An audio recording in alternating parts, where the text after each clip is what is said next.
What's going on, guys? Cody with Plug Uglies. Today we're gonna be I'm gonna be showing you guys how to do a quick, semi-easy paint job on this motorcycle helmet. We'll do a little bit of silver flakes, some candy. Everything I'm gonna use is gonna be readily available. Nothing, no crazy expensive equipment, nothing like that. So this will be something that any of you guys can do in your shed, garage, under a carport, pretty well anywhere there's not an excessive amount of wind or dust, dirt, that sort of stuff. So yeah, let's get to it. Doing this, there's a few things that you will need. um, Obviously the helmet. You're gonna need some sandpaper. You could probably pick this up, or you can pick this up at O'Reilly's, plenty other places, ordered off Amazon, whatever. Wax and grease remover for cleaning and prepping. You need an airbrush gun. You can use a Harbor Freight airbrush gun. They're pretty cheap. Um, then we're going to be using aerosol cans to do this. There's a few companies out there that make aerosol cans that are good for this, or good quality. Tropical Glitz is one of them. You'll need the Galactic Silver, or some sort of silver, metallic silver base coat. And then you are going to need a candy paint. This is also from Tropical Glitz. It's just a ready to spray candy. There's other places you can get that stuff from. You can get other aerosol cans from, like, Little Daddy Roth makes them. You can get House of Color candy that's ready to spray. So there's plenty of other places to get it. And then you will need this clear coat. This is an aerosol clear coat, but it also has a hardener in it, or an activator.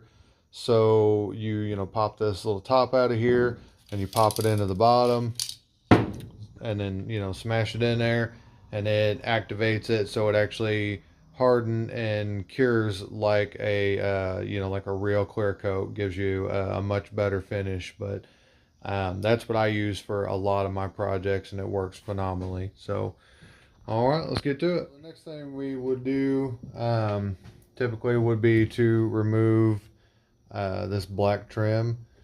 This helmet is very old though, and this trim is not wanting to come off. I've tried to heat it up with a heat gun, and it's just stuck to it. And since this helmet really isn't, it's just for show. I'm not, like, it's not for anybody, so I don't really want to spend the time trying to scrape all that off there. So I'm just going to tape it off. You guys will just have to ignore that. But for you, I would remove this trim and then put it back on later. It'll be a much cleaner look. Don't just tape it off like I'm going to. So you would remove that, and then we would wet sand it with anywhere from like a 400 to 1,000 grit sandpaper.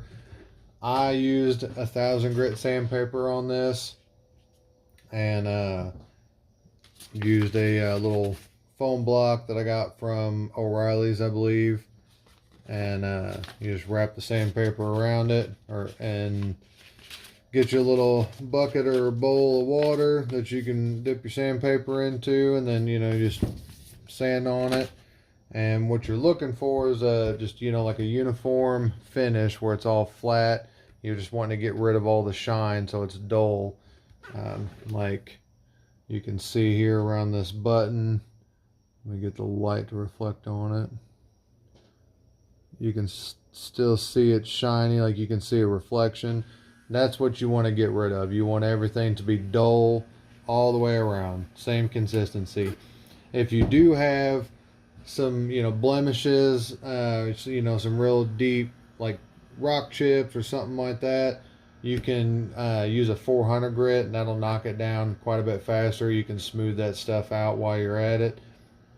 And then once you got it all sanded and ready, then we'll just we'll prep it with some wax and grease remover. All you're doing with that is just taking a paper towel, putting a little wax and grease remover on it, wipe it down, and then letting it dry, and then you'll be ready to spray some base coat. So we'll get finished getting this sanded, we'll get it all cleaned up, and we'll get to the base coat. Alright, so we are all all sanded and prepped, all cleaned up, ready to go. We're going to start laying on the metallic silver base coat. First coat I always do just a very light coat. That way it gives the next coat something to kind of stick to. Plus it helps for the chemicals to react and not build up, I guess, so that you don't get like solvent pop and other weird chemical reactions. So first coat, always lay on kind of dry, just kind of mist it on all over, like I'll show you here. Also make sure you shake your can up really well. But first coat, just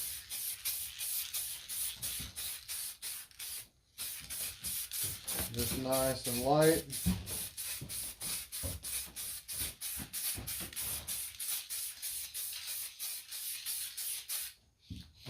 Something I did forget to include in my list of things that you'll need to do this will be the tape. I've got 3 different sizes here. You'll want to use a few different kinds. I mean, you can. I guess it just depends on how intricate you want to get. You can keep it pretty basic, or you can, get pretty in depth with it. So, I don't know how this one's gonna go. I usually just start kind of laying the tape out and just see where it goes. I think I want to do some flames on this one, so I'll probably try to incorporate some flames into it. And then after we get it taped off, we'll be ready for airbrush. I'll probably just do a time lapse of me taping this off because it can take some time. So.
Alright, now we got everything taped off. You can do this any way you want. I just kind of made this design up as I went. I would probably suggest, to have some thought on it before you go laying it out. Maybe even draw it out on some scratch paper or something. This is just for fun, so I just kind of started laying it on there. My plan here is I laid these 2 green lines to build like a big border, and then taped it all off. And what I'm going to do is I'm going to go in with black, go around these edges, darken this all up in here, and then I will get out the candy and lay some some patterns in here, so everything in this this is kind of going to be like the background, so everything back here will be kind of darker, and that dark edge will kind of push things back.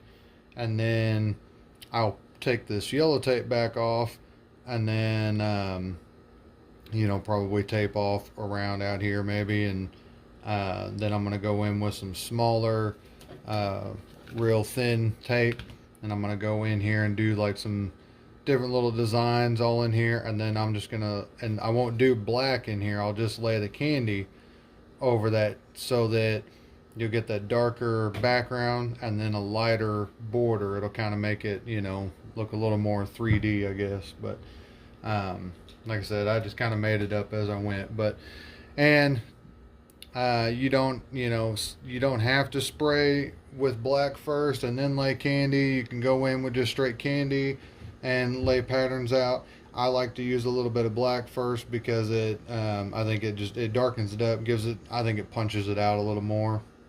But if you want a brighter look, then, you know, don't put the black down, just go in with candy. I mean, I would play around with it before you actually go painting your own helmet or gas tank or anything like that.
Alright guys, so I jumped ahead a little bit on you. I did not record doing these little tape lines in here.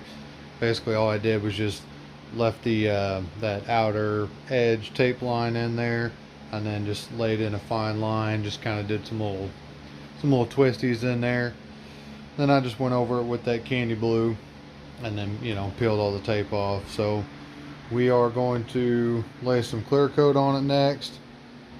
I got a couple other pieces here I'm going to lay some clear coat on. If you guys are interested in airbrushing, I've got a video on this one, you can go check it out. And I also have a video on this one, you can go check it out. I've already started.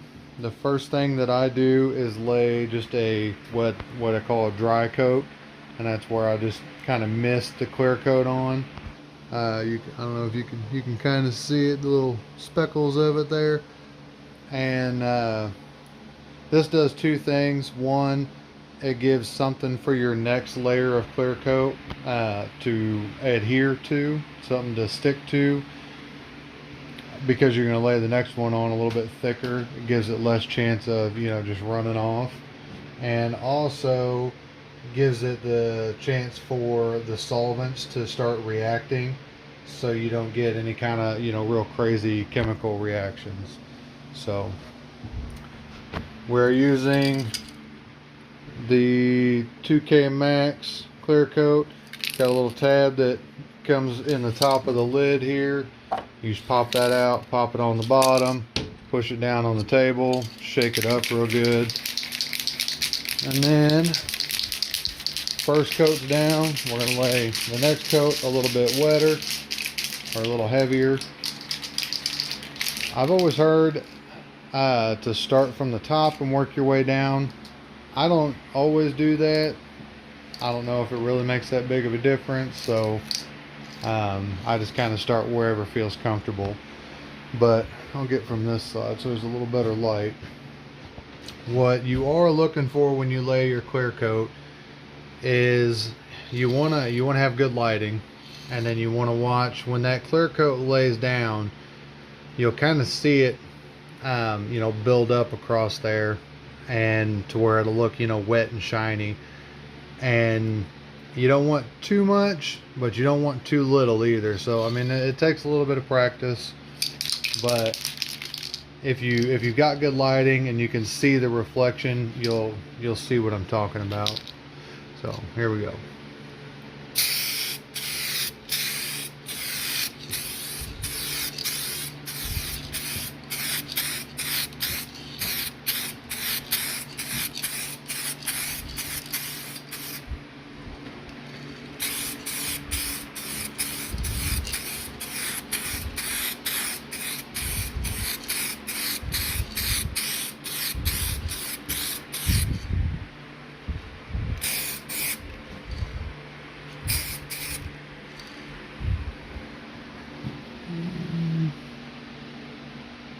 Got a little bit right here. And just make sure you go around, look for any kind of dry spots.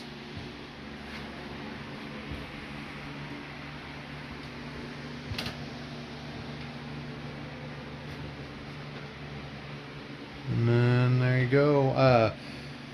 I always give it between the first dry coat and your second or first dry coat, give it about 10 minutes to tack up depending on temperature.